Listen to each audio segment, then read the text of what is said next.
And so I kind of want to take us back in history a little bit and show that this is not a new event. This is not a new byproduct of modern society. And I'd like to use an event that most people are familiar with, but probably know very little about the real history of. And that's Friday the 13th.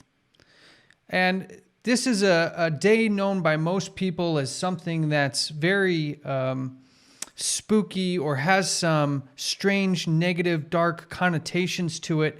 But I think if we look at the origin story of Friday the 13th, we can see some of these societies, one very prominent society at the time, having a very public historic event that is allows for conjecture or speculation to be put aside, because we actually see that history has played out. Can Walter, can you give us a little background on the real story behind Friday the 13th? Well, there was a man who was called Demolay, and this particular individual came into conflict with the French government. And they belonged to a secret society which was called the Knights Templars. And these people had amassed huge fortunes and tremendous power by starting basically what is today the modern banking system, with its interest and all of these issues designed to create wealth.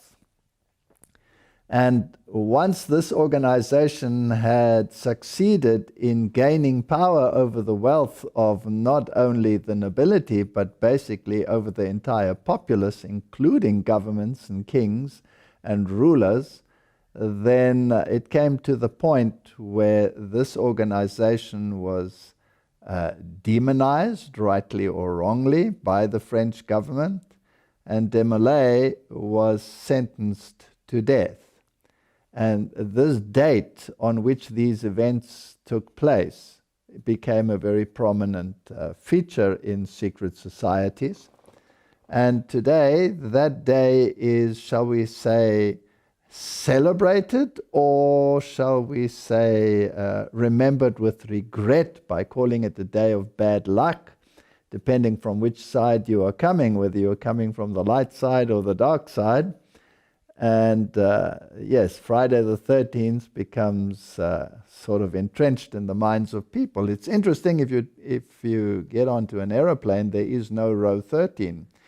So people are afraid of that number, and some people embrace that number. Well, it is a fact of history that these organizations didn't just disappear overnight, but morphed and were represented by other organizations and incorporated and expanded. And all that happened was that something that was a little bit more visible became a little bit more invisible. Okay, so we see a connection here to a secret society with this very prominent date that everybody at least has heard of or knows as bad luck, not necessarily knowing the history. But like you said, what was the specific event that happened on Friday the 13th? It was the execution of Demolay. Now, if you go into a secret society like Freemasonry, for instance, they have a youth brigade which is called the Demolays. Now, why would they use that name so prominently? And why would such high-ranking politicians actually be involved in something like this? It is well known that a president such as Bill Clinton was very prominent in the Demolay movement, which is the youth movement of Freemasonry. So if these people were